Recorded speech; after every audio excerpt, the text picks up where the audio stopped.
Hoje o vídeo é sobre ele, Getúlio Vargas. Nesse vídeo você vai saber tudo sobre ele, tudo que ele fez e muito mais. Meu nome é André Flores, sou comediante, escritor, estudante de economia e se você gosta de curiosidades e atualidade, você está no canal certo, você está no canal Buguei Meu Cérebro. Getúlio Vargas nasceu em 1882, no Rio Grande do Sul. Na sua infância, ele viu o Brasil passar por alguns períodos complicados. Quando ele tinha 6 anos, o Brasil aboliu a escravidão. Com 7 anos, o Brasil já tinha se tornado uma república. E ele, que era descrito como uma criança bastante disciplinada, inteligente e um pouco tímida, desde muito cedo teve uma paixão muito grande pela política e decidiu seguir nesse caminho. Foi então que ele fez uma faculdade de Direito. Em 1909, ele inicia sua carreira como deputado estadual. Ele discursava bem e tinha um grande amor pelo Rio Grande do Sul, o que fez com que ele atingisse uma certa popularidade e em 1928 se tornasse o presidente do Rio Grande do Sul, que hoje é a mesma coisa que governador do Rio Grande do Sul. Só que tem um problema. A República Brasileira foi muito inspirada na República Norte-Americana. Só que no Brasil tinha pouquíssima gente com muito dinheiro e muito poder, enquanto a maioria da população não tinha nada de poder e nada de dinheiro. O que não é muito diferente de hoje em dia, né? Polêmica. O que acontece é que tinham duas grandes oligarquias brasileiras, ou seja, dois grupos de grandes famílias muito poderosas e com muito dinheiro, os paulistas e os mineiros. E aí eles fizeram um esquema para governar o Brasil e beneficiar só eles, né? Que era o seguinte: toda vez que um presidente paulista fosse eleito, ele iria indicar um presidente mineiro como seu sucessor. E o presidente mineiro, por sua vez, iria terminar o seu mandato e indicar um paulista.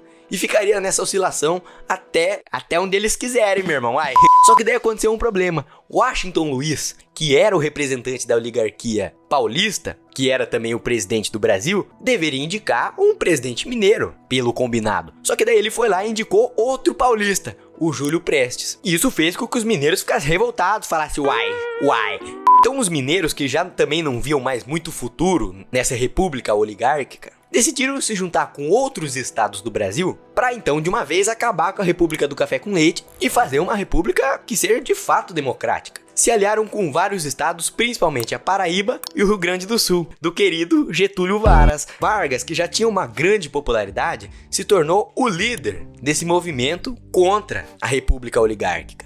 Ele que também era um dos candidatos à presidência da República na época. Também não era besta. Então estamos falando que o presidente do Rio Grande do Sul era também candidato à presidência do Brasil. Exatamente, meu irmão. Olha o gabarito. Hoje eu tô tonto. Mas a situação piora. Vocês sabem muito bem que o presidente, ele tem um vice-presidente, que compõe uma coisa que se chama chapa. E o vice-presidente dele, que era João Pessoa, foi assassinado. O que trouxe ainda mais revolta e mais motivos para existir uma revolução. Então eles começaram a marchar pelo Brasil. E em 1930, houve a Revolução de 30. O que eles fizeram?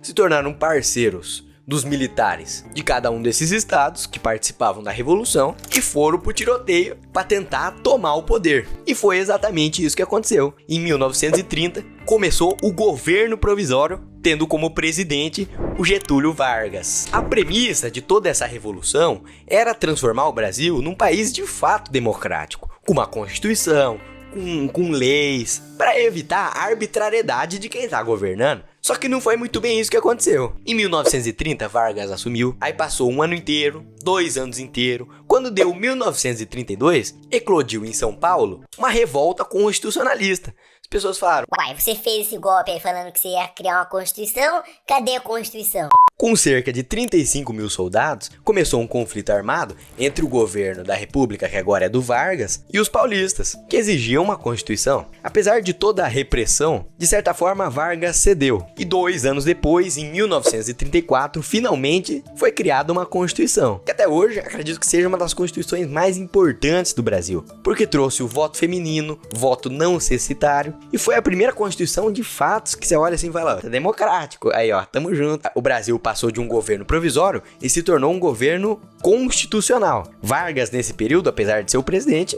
governou de acordo com a Constituição que o próprio governo dele criou. Mas tá de boa. Só que o Vargas tinha um grande inimigo pela frente: o comunismo. Em 1935, liderado por Carlos Prestes, aconteceu a Intentona Comunista, que era uma tentativa de dar voz às ideias comunistas, só que, claro, com uma tentativa de tomar o poder também.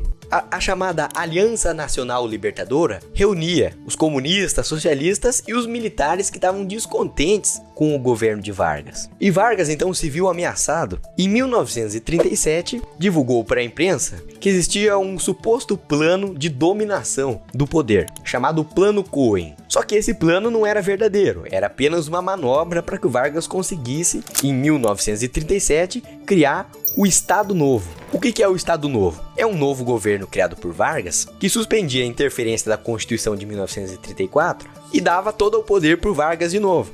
Ou seja, uma ditadura. Nesse período, apesar de ditatorial, o Brasil passou por vários avanços na área da economia e principalmente da industrialização. Só que aí acontece outro problema. É preciso lembrar que de 1939 até 1945 aconteceu a Segunda Guerra Mundial e o Brasil lutou do lado dos aliados, que eram os grupos que eram majoritariamente democráticos. Ou seja, ficava feio para o Brasil ter uma ditadura aqui dentro. E Vargas compreendeu isso e com toda a pressão que existia aqui dentro do Brasil para acabar com o Estado Novo, ele acabou cedendo, saindo do poder, dando vez ao presidente José Linhares, que era o presidente do STF, que só assumiu o poder porque o Vargas saiu. Então ele tem que ter alguém para cobrir, vai que o Vargas morre.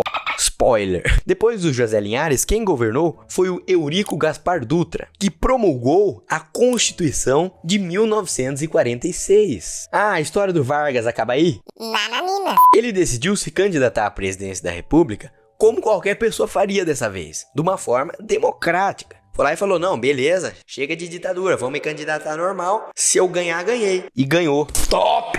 Retomando então, o plano de industrialização brasileiro e tudo aquilo que ele fez durante os seus outros governos. Reformas trabalhistas, programas sociais e por aí vai. Só que dessa vez, com menos poder do que ele estava acostumado a ter antes, o governo dele ficou um pouco mais limitado e suscetível a críticas. Antes, no Estado Novo, se alguém criticasse ele, ele ia lá e perseguia o cara e tá de boa. Agora não pode mais fazer isso. É democrático. Um dos maiores críticos do Vargas, que conseguiu um renome durante o governo democrático dele, foi o jornalista Carlos Lacerda, que sofreu um atentado em 1954 e acusou Vargas de ter sido o mandante, além de ter sido acusado de outras coisas, como corrupção e autoritarismo, mesmo num governo que era para ter sido mais democrático. Foi então que, com toda essa pressão, e o Brasil também dando alguns indícios que começaria uma crise econômica, Vargas percebe que a sua imagem pública está aos poucos piorando. E por esses e outros motivos, ele decide fazer aquilo lá que ele fez.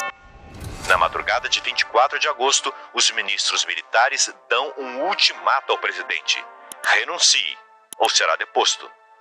Getúlio se recolhe ao quarto e dá um tiro no coração.